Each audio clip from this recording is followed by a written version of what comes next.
we've been having geo giving high highs. Let's go to the 1 hour. Go to the 1 hour. So I'd already marked this chart. So I'm just showing you basically how I took this trend. Okay, so you could see from this area here, the market was actually going up, right? So that could not be perfect, but that's literally that's what I wanted to show. That the market was actually going up. The market was going up and creating high highs. You had this high. Let me just try to mark a little bit. Just kidogo. So there's this low here. There's this low here. There's this low here. There's this low here. And you see this low. This one did not break that low. And then also, so we have this. Let me just mark this recent low. Let me say this was a low. This low here. Okay. So this low broke this high, better this high here.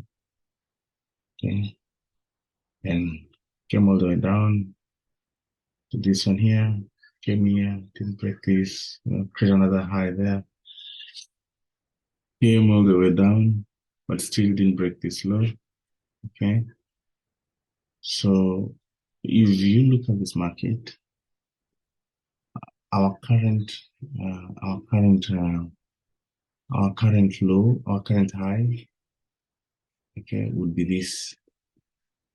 this move here. See this high? That would be that high. So for me, this would become the up close candle or the up candle before the downward move that you would see, that we have seen from here. So I'll try to go to a lower time frame after identifying that this is the current low, and then there's a market that is coming all the way down. So I'd wait to see if the low of that upward candle will be broken. So let me go to the lower time frame, 15 minutes, just to see it more clearly. So let's find that zone. Let's find that zone.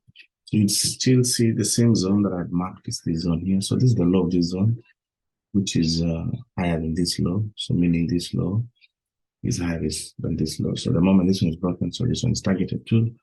So we had this up close candle, which created this high. Like this high is higher than this. So this is the most recent high. And the market just moved all the way down, didn't break, created some liquidity, didn't break the low, went upwards, started doing a few things here. So there was a consolidation zone somewhere. So the market actually consolidated somewhere here. Yeah, there was some consolidation here. There was some consolidation of the market here.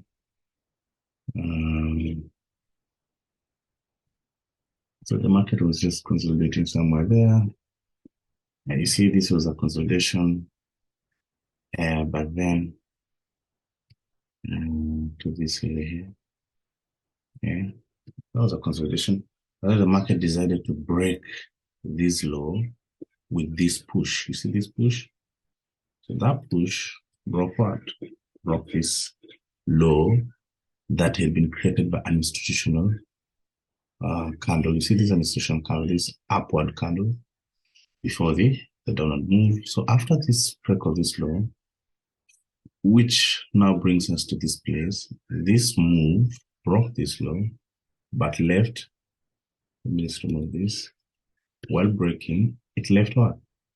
It left a fair value gap. So a fair value gap is the space between two high moving candles in the same direction.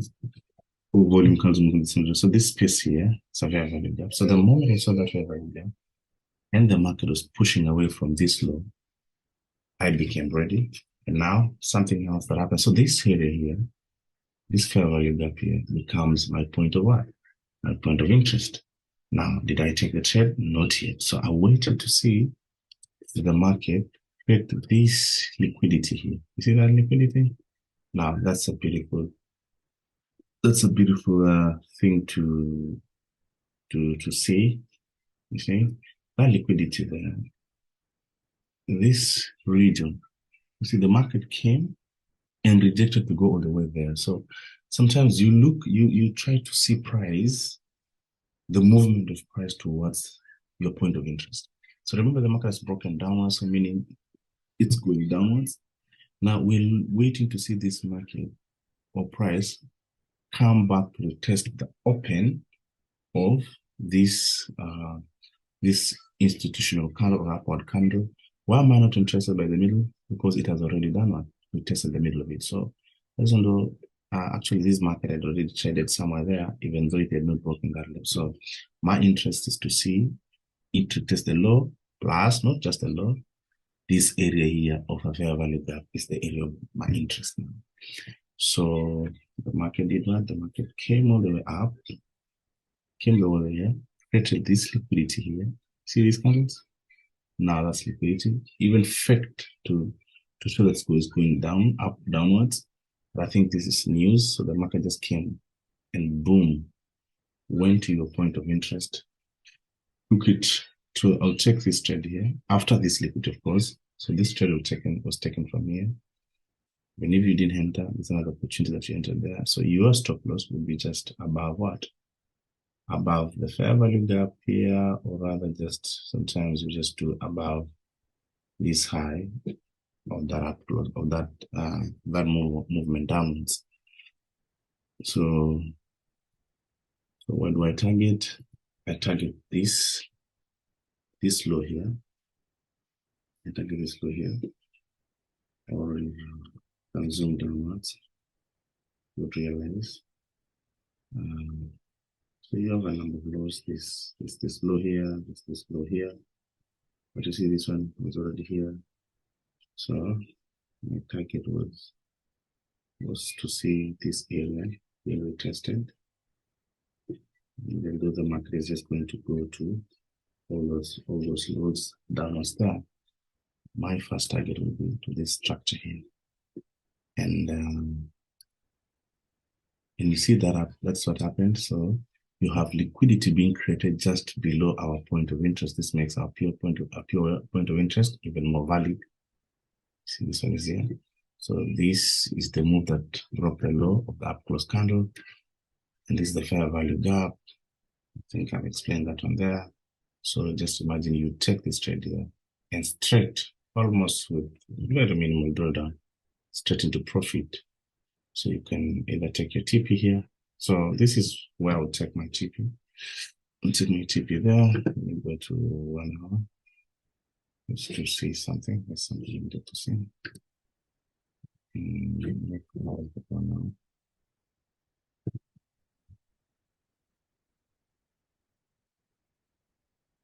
Okay. Yes, this area here. This area here. So actually, this is a low. So this is just a low bottom. Basically, I was just trading towards this low.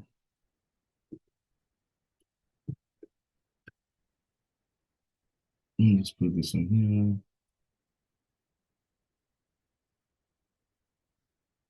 And since it known I was coming here, so that's the area I just take my profit. So could either take it at that liquidity once the liquidity is grabbed or something like that, so that you're not holding for so long. That's why I have my TP there. So not to be very you don't have to be very hungry so much that you have so much greed to wait all that move. So even this one here is enough, and that's 110 pips, where you had almost 1:12 trade, so almost 11 actually, 1:11. That was a clean sale. So that's how I got that. You can just share match, but it's kind of a simple strategy. It's a smart money strategy. And you're looking at another block, you're looking at a fair value gap. But for me, as long as there's no liquidity or a manipulation at that area of my interest, that's not a valid move. So change of character there. Get back to